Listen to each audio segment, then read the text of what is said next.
Alors bonjour à toutes et à tous. Comme vous le savez, fin mars, nous aurions dû visiter l'exposition temporaire au Palais Fèche de la place Vendôme à Ajaccio. Covid-19 oblige, cette visite a été bien entendu annulée. J'espère peut-être que nous pourrons la refaire.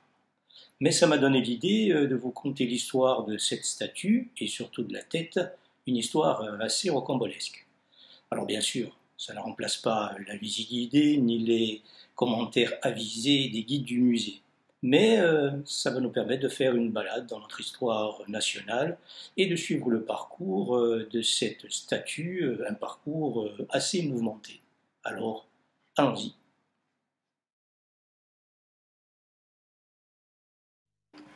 Dimanche 28 juillet 1833, place Vendôme à Paris. Le roi Louis-Philippe inaugure en grande pompe la pose d'une statue de Napoléon en caporal sur le haut de la colonne.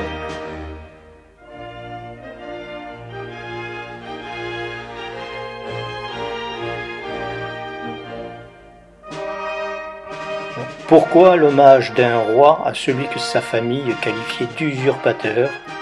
Pour le comprendre, nous allons remonter 3 ans en arrière. Juillet 1830.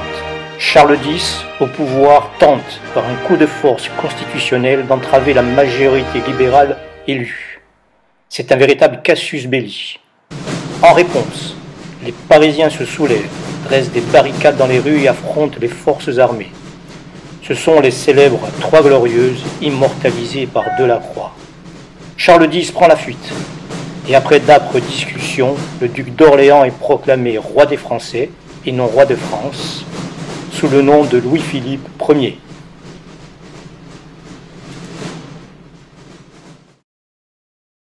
Mais Louis-Philippe est contesté et cherche des alliés. Voulant rallier les bonapartistes à son camp, il lance un concours pour l'exécution d'une statue de Napoléon devant être placée au sommet de la colonne Vendôme. Et c'est le sculpteur Charles-Émile Soeur qui remporte la commande. Voici le projet préparatoire. C'est une réduction en pierre d'1,10 m de hauteur. On peut supposer qu'il a dû être certainement présenté au roi qui l'approuva. Le modèle définitif en bronze de 4 mètres de hauteur sera exécuté par le fondeur Crozatier. 1863. Napoléon III décide de remplacer la statue de la colonne Vendôme par un Napoléon impérial drapé à l'antique. La statue de Soeur est alors déplacée au rond-point de Courbevoie, qui est l'actuel rond-point de la Défense. 1870. Suite à la défaite de Sedan, c'est le siège de Paris.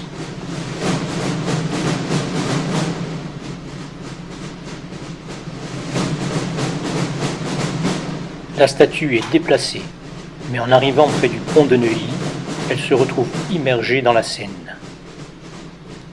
Et nous y voilà, enfin, la tête se brise. Plusieurs hypothèses avancées par les historiens. Une immersion accidentelle, une immersion volontaire décidée par Étienne Arago, maire de Paris, pour mettre en sécurité le monument et éviter que l'armée prussienne s'en empare, ou un acte de vandalisme perpétré par les anti-bonapartistes. Après un séjour de 4 mois au fond de l'eau, la statue est récupérée et placée dans le dépôt des marbres de l'État.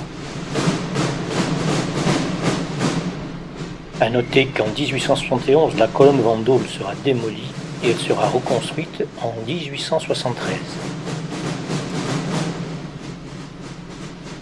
Et notre statue, que devient-elle? Il faut attendre 1911 pour que le général Niox, gouverneur des Invalides, la réclame pour décorer la cour d'honneur. Mais si la statue est en place aux Invalides, pourquoi avons-nous sa tête à Ajaccio? Début 2015, le musée de l'armée décide de faire restaurer la statue de bronze. L'opération fournit ainsi l'occasion de réaliser quelques analyses. Et la surprise est de taille lorsqu'on découvre les différences d'alliage entre le corps et la tête. Cette dernière est plus récente que le corps.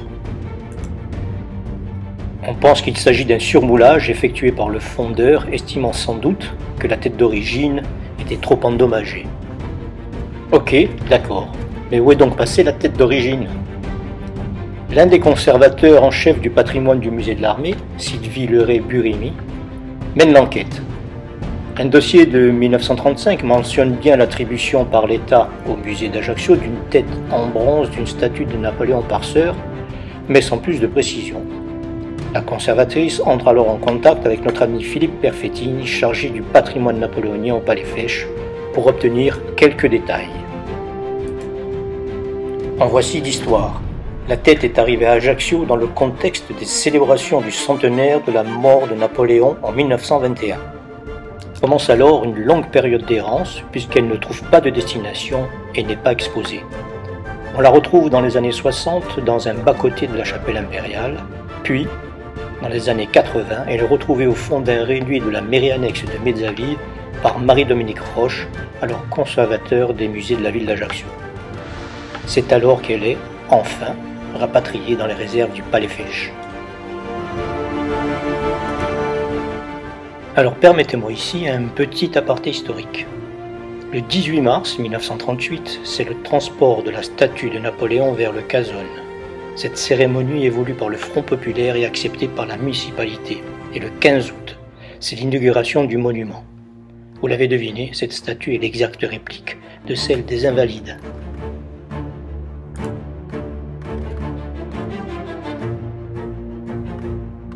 C'est en 2015 qu'elle est enfin mise en lumière lors de l'exposition temporaire Napoléon, ce héros.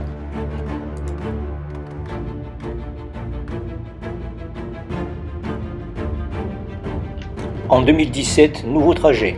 Elle va rejoindre son berceau à Paris pour l'exposition France-Allemagne 1870-1871, organisée au musée de l'Armée, et d'être restaurée préalablement à son retour à Ajaccio, où elle clôt désormais le parcours des collections napoléoniennes du Palais Fèche.